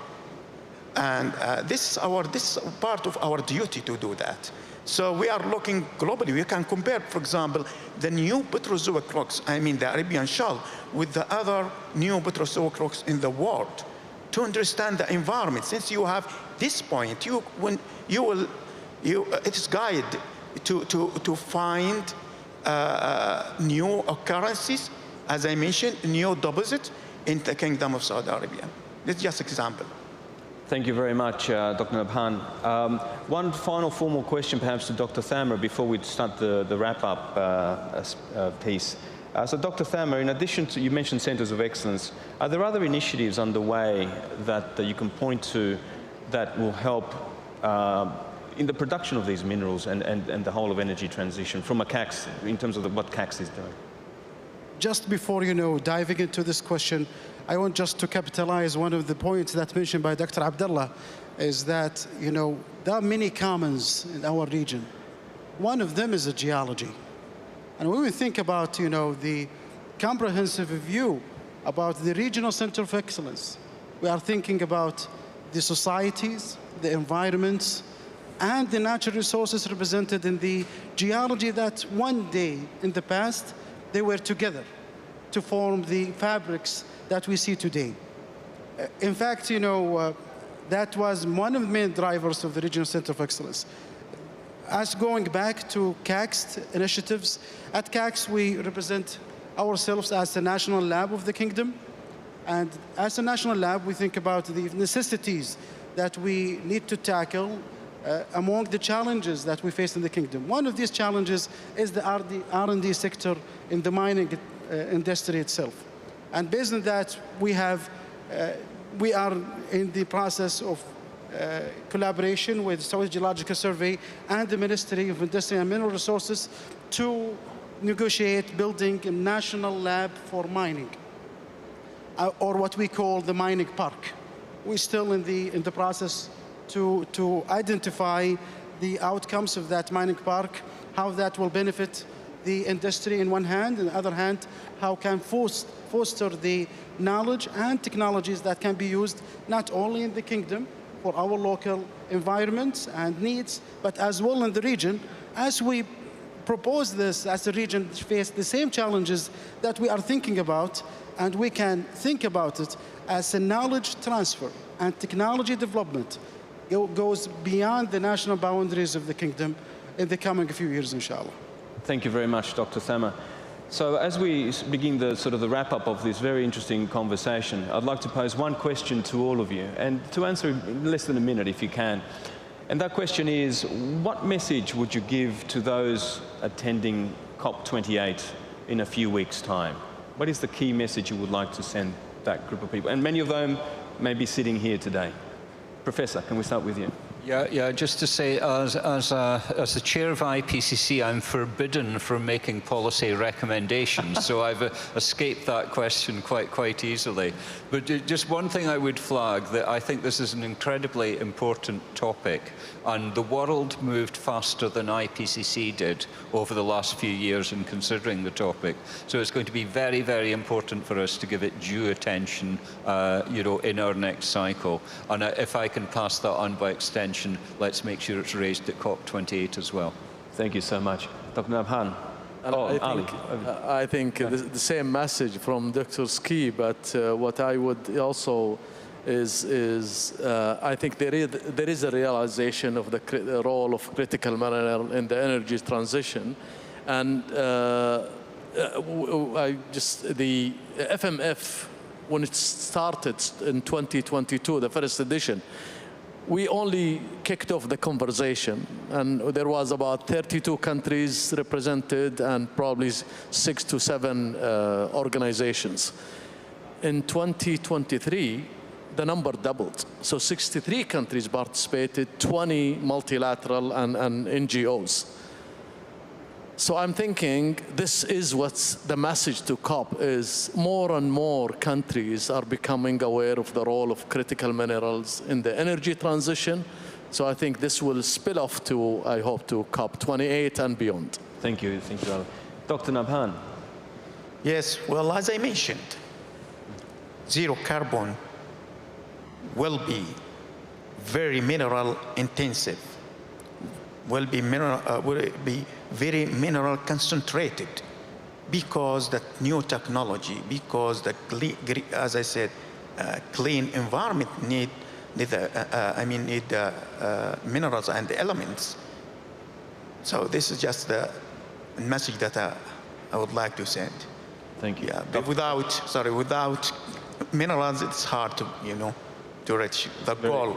Very clear message. Thank you, Doctor. Dr. Thammer. Just I want to go back to my first comment that, we are dealing with the value chain system. And when we think about minerals, they are part of value chain that can be represented by the end of the day in energy, represented by the end of the day the manufacturers, by different applications that can help our societies. And that's why we are not thinking about the critical minerals as a value by themselves, but they are a value among the value chain that can be ended in the economy growth, can be ended by applications that help our society to grow. Thank you, Dr. Thammer. So definitely we established the importance of the strategic critical minerals for the energy transition.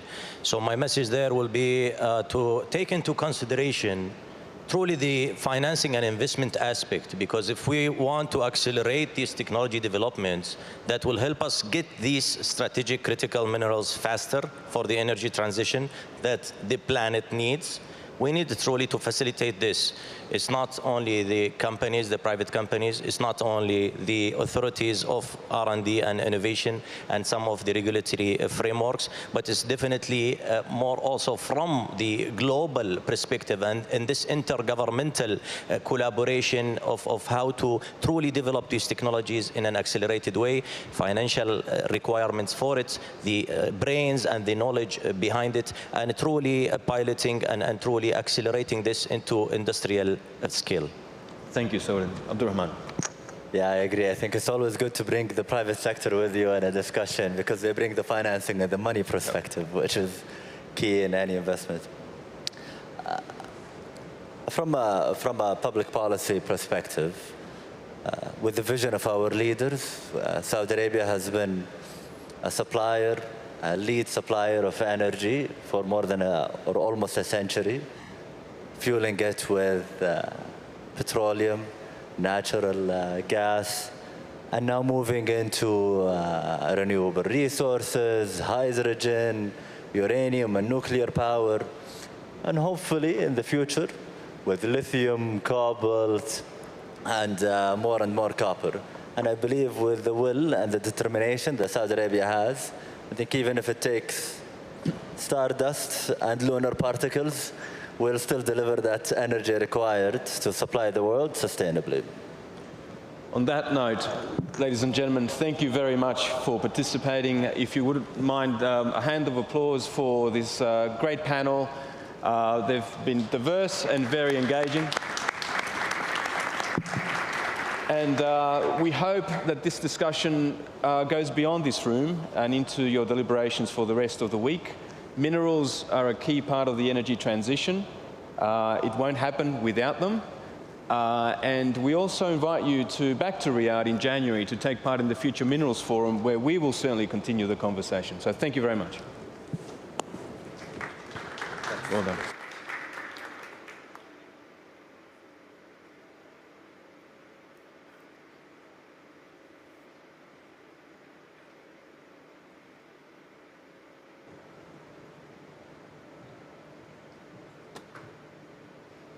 I'd like to thank our speakers and our moderator for that enriching discussion on shaping the future of minerals towards the energy transition.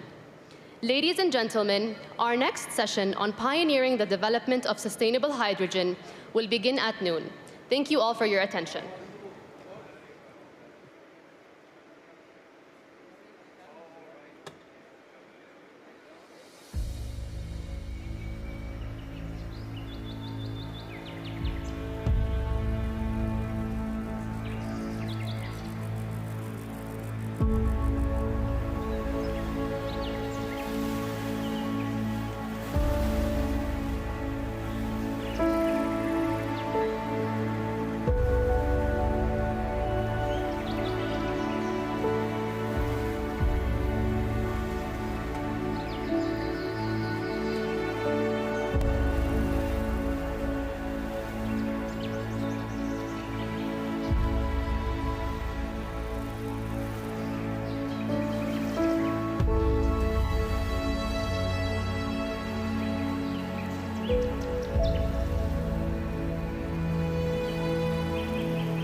Ladies and gentlemen, our next panel, titled Pioneering the Development of Sustainable Hydrogen, will take us into the core of one of the most ambitious sustainability projects in the world, NEOM.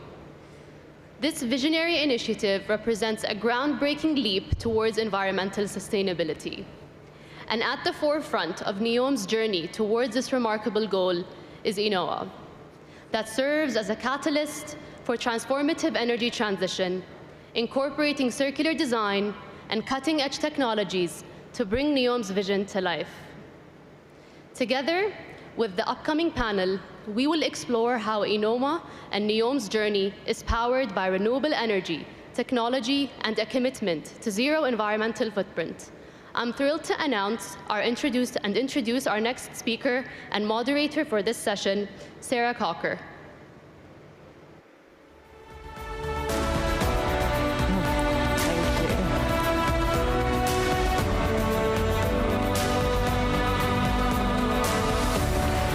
Good afternoon, distinguished guests. It gives me great pleasure to now introduce the next panel and the next speech on what we know is one of the most important topics here, hydrogen. Nadmi Al-Nasser, as the CEO of NEOM, is pioneering efforts to shape a new future based on innovation, enterprise, and sustainability. Now, his leadership roles at Saudi Aramco, KAUST, the Supreme Economic Council, and CAPSARC have played a pivotal role in helping build the kingdom of today, but keeping that sharp focus on still solving those challenges of tomorrow. At NEOM, he and his team are working to address some of the most pressing challenges for humanity, and is committed to reimagining what a sustainable future will look like in 20 to 30 years, but building it today. As he steers NEOM to become an economic engine for Saudi Arabia and a byword for progression in harmony with nature, it gives me great pleasure to introduce to the stage Nadmi Al-Nasser to tell us more about this incredible journey. Welcome to the stage, Nadmi.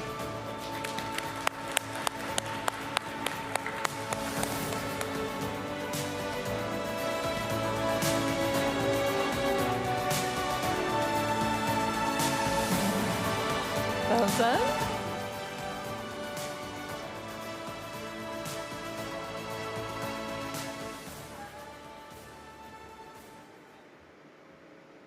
السلام عليكم ورحمة الله وبركاته. صباح الخير جميعا. Your Excellencies, esteemed guests, ladies and gentlemen, good afternoon. Please allow me to extend a heartfelt welcome to you all. I am very much honored to be a speaker in this conference that means a lot to us, not only in NEOM, but in Saudi Arabia and in the MENA area. I am both proud and privileged to be joining you here in Riyadh for MENA Climate Week, one of the most important events on the climate conference agenda. This week reaffirms Saudi Arabia's commitment to solving pressing global challenges. It demonstrates that we are leaders in the essential area. It shows that we care and take in action. Ladies and gentlemen, in support of the Kingdom goals, NEOM has set out to address the environmental challenges facing the global community. And as Saudis, we are all united in achieving all national targets, including our climate action plans. Guided by the inspirational vision of His Royal Highness, the Crown Prince, and NEOM Chairman of the Board, Mohammed bin Salman, NEOM is focused on these commitments to bring about positive change, hopefully to the world. At NEOM, we are restoring the balance between livability nature, and economy. At NEOM, we are developing an entire region sustainability through cognitive city technologies and clean energy technologies too. In NEOM, we are forging a new future for others hopefully to follow. A premise example is our revolutionary project, What Else? The Line. A cognitive city with no cars, no roads, no emissions.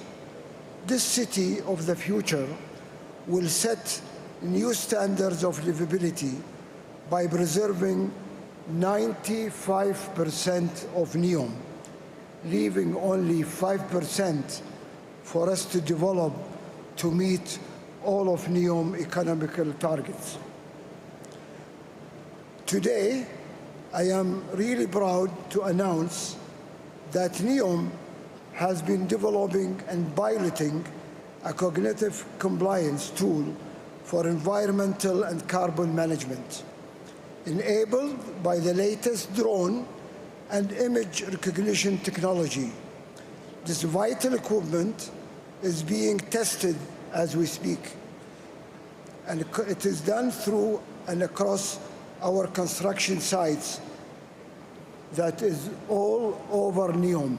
And for those of you who have had the opportunity to visit NEOM, you will not only see it, but you will feel it. We are also building a dedicated research and innovation campus in our industrial campus, which is Oxagon. Our cutting-edge boards and manufacturing facility to efficiently bring innovation from the lab to industry. Being built from the ground up with no legacy infrastructure, NEOM is focused on decarbonization. This way, we can serve as the ideal test led for climate action. It can show the world the potential of transforming how natural resources are managed. With this in mind, we call on all interested parties to join us on our ambitious journey. And what a journey we are going through, whether as partners, investors, or future colleagues, to create a greener future for all of us. Ladies and gentlemen, a big part of our battle against climate change is restoring natural capital.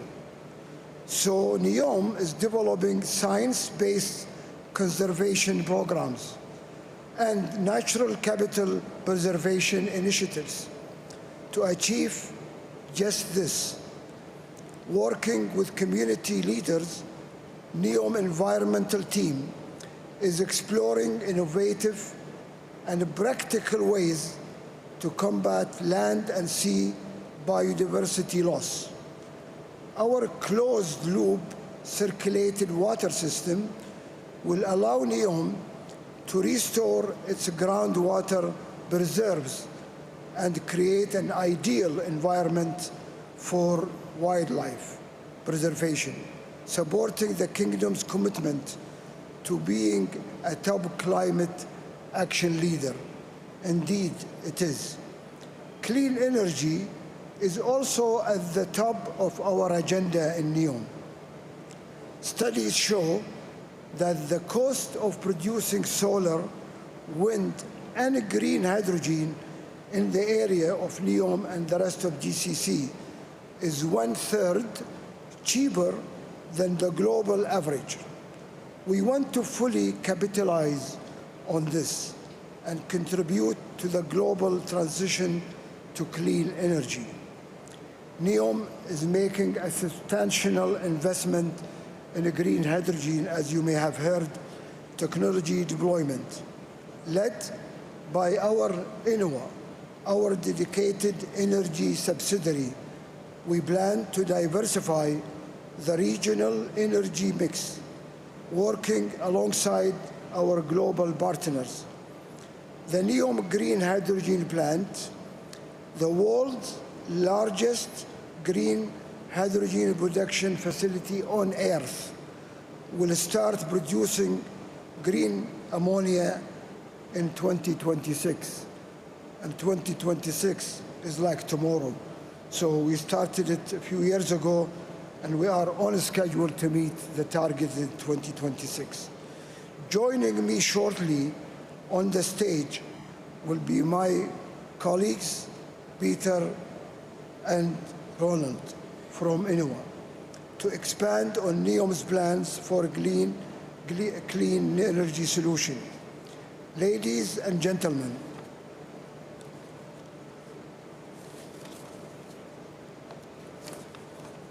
Saudi Arabia is offering NEOM to the world as a fresh opportunity. Thanks to emerging technologies, we are in a prime position and a prime time to deliver a positive impact on climate change. We are determined, not only in NEOM, but in our nation, Saudi Arabia. This week is just a glimpse of the green revolution that Saudi Arabia has envisioned, a gift to future generations all over the world. Thank you so much for joining me in this meeting and in these remarks. And may this week be a fruitful and inspiring one for all of us. Thank you.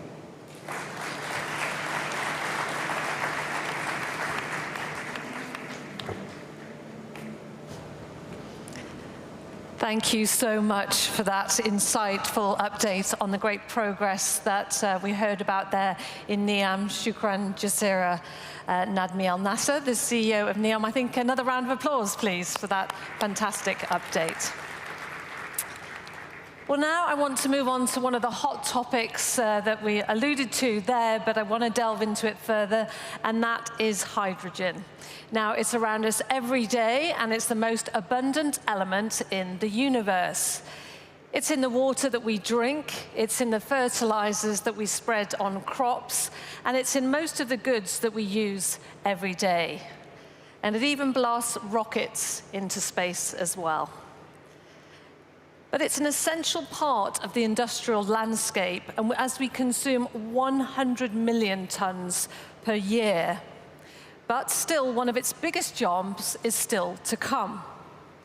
Hydrogen is seen as a game changer for climate change and decarbonization, but the clock is ticking, and our next guests will show us how green hydrogen is one of the bedrocks on which our future depends. So, distinguished guests, I would now like to invite to the stage for our fireside chat entitled Pioneering the Development of Sustainable Hydrogen, ENOA and NEOM's Journey. First of all, the CEO of ENOA, Peter Terriam. Please come to the stage, Peter. And Roland Kapner. He is the Executive Director of Hydrogen and Green Fuels. So, gentlemen, please take a seat. I'll sit here on the right. And Roland, please take a seat. So we kind of gave a little bit of an intro there, Peter, to hydrogen, because a lot of people are hearing hydrogen, green hydrogen, all the different colors, and they've kind of got a rough idea, but they don't necessarily know a little bit more about it. And I mentioned there that it's a game changer. So why is it supposed to be the significant game changer in this move to decarbonization? Yeah, that's a very good question. And I always talk about the second wave of the energy transition. Now, people ask me, what was the first wave? Well, the first wave was about renewable electricity, so electrons. And it helps us a lot, because there is a lot of electric energy, the production of it, that you can do in a renewable way, solar panels, wind, etc. But the world needs more energy than only electric energy. I think about 20% of the global energy mix is in electric energy. And you might even expand that in mobility, as an example, or in heating and cooling. But there will remain a very big portion of energy need that cannot be done through electricity. And that's where the green molecules come in, because they have the ability to also decarbonize what we call the hard-to-abate sectors and make them green. And that is green hydrogen as the utmost form, the basic form of all of the green molecules that can enable this, the second wave of the energy transition. Now, before I go to Roland, I'm actually going to do a little bit of a chemistry test. We've probably got some highly qualified people out here in the audience, but H2, what number on the periodic table? Anybody? Number 1, number 2, or number 3? Number 1? Anybody think it's number 1? Somebody putting their hands up. Absolutely. It's so key. It's number 1. It's so key in all the things that we've talked about there. And Roland, I want to talk to you about where can that sustainable hydrogen make this impact? And how's it going to go down the train? What's it going to look like? Yeah, thank you, Sarah. Look, when you talk these days about hydrogen and clean hydrogen, people first think about, oh, innovation. It's about hydrogen mobility, fuel cell cars, rockets, all of that stuff, which is important and which will play a very instrumental role in decarbonization of whatever we have in our daily lives. What we tend to forget that there's nothing really innovative with hydrogen. As you mentioned in your introductory speech, we're using at the moment 100 million tons of hydrogen in the world. It's used as an industrial feedstock for mainly the refining industry, for the chemical industry, for methanol, for ammonia and fertilizer production. Now, hydrogen will be part of the solution, but it's also part of the problem because of these 100 million tons. They are produced from natural gas mostly, which means they are emitting about 1 gigaton of carbon dioxide per year. So 1 gigaton is about roughly 3% of the annual industrial and energy emissions of CO2. 3%. That doesn't really sound massive, but it is massive if you compare it. Now, coming back to the transportation sector, to cars and all of that stuff, if you look at cars and the transportation sector, they are emitting about 3.5 gigatons of CO2. That's 3.5 times more. But if you would want to decarbonize the world fast and quickly, and this is where I see the chance and impact for clean hydrogen, because it can be produced clean, there's 1.5 billion cars around in the world. There's 500 ammonia plants, there's 800 refineries, and 100,000 ocean vessels. So it's by far much easier to decarbonize these sectors by just replacing natural gas-produced hydrogen by green, clean, or blue hydrogen, and that's what I call low-hanging fruits. So you've made it sound relatively, dare I say, easy. It's something that's been around a long time. We've talked about how prevalent it is in the industrial process already. So, Peter, why aren't we grasping it now? We said the clock's ticking. Everyone's looking for some of these low-hanging fruits. So what's stopping progress short term? Yeah, that's great. I mean, if it's all that easy and so important, why is it not happening? And it is because we are in a typical catch-22, as the Americans call it, a chicken and egg problem. Who moves first, the chicken or the egg? And in this case, it is all these sectors that can convert, they are cost sensitive and they need scale. You don't build up a mobility filling infrastructure across the continent if you don't have the scale and the volume. You don't convert a steel making plant if you don't have the scale and the volume. And when you look at the manufacturing of green hydrogen, electrolyzers so far have not been produced at scale. So the cost of the manufacturing equipment can only come down if you scale it up. And that scale, that lower cost, will then allow to the conversion of large sectors. Now, who is moving first? is the question in this. And that is where NEOM initially, and then with the partnership of Air Products and Aqua Power, said we're going to solve that conundrum. We're going to build immediately at scale. Through that, we could bring the cost of the electrolyzer equipment down, and through that, we're now able to support the transport, the infrastructure, and the larger conversions that are needed. And I think when this breakthrough really has initiated the market, then many others and a lot will follow, because in principle it is possible. It's just how do you get to scale and who first.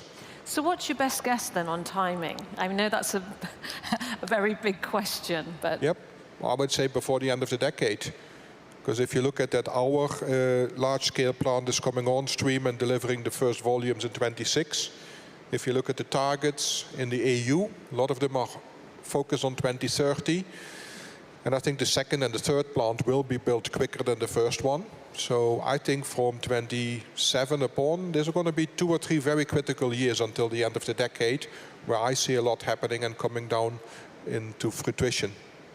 Now, there's certainly focus. I mean, there's a whole MENA Climate Week as we go up towards COP as well. You know, everybody understands what needs to happen, and we've talked about the timing and the action. But sometimes still some issues muddy the waters. People get confused exactly about which parts, particularly for us lay people, when we look across at all these different things going on. Of course, we grasp the high level, but we don't necessarily grasp all the detail. And Roland, I wanted to pick up on that, because hydrogen, one of them, is I'm constantly hearing over the last 2 years about the colors of the rainbow when it comes to hydrogen. And to be honest, I'm a bit confused about which color maybe is more important or which one I should focus on. You've obviously picked green hydrogen, and that's for a reason. So can you talk a little bit more about that rainbow of colors? Should we be bothered, and why you're focusing particularly with Peter on green? Yeah, and it falls exactly into the discussion point what Peter mentioned. I mean, it is not that easy. There's challenges to overcome. One of them is the price points, one of them is regulations. And what's happening at the moment, and what we see in the last couple of years, is that, I believe, unhealthy discussion about these colors. Look, and what do the colors mean, just for example? I mean, natural gas-produced hydrogen is emitting CO2. That's what we regard as gray. You can produce hydrogen by splitting water with renewable energy. That leaves no carbon trace. That's called green. You take it the natural gas way and you sequester and capture the carbon. It's called blue. Pink is from nuclear. And you can, there's more things. And all of these discussions are focusing on the origin of hydrogen, whilst they should look at the carbon content of the hydrogen. All of these rainbow discussions are nice, but if you look at reality, the rainbow is gray. 98% of the global hydrogen consumption comes from gray hydrogen. So all this rainbow thing is looking at the future. And I personally, and I think, Peter, you share that view with me, it doesn't make any sense to have a dogmatic discussion what's better, blue or green or pink or turquoise. It's about the carbon content. Yeah? We're living in a world where the planet is burning. We need to try to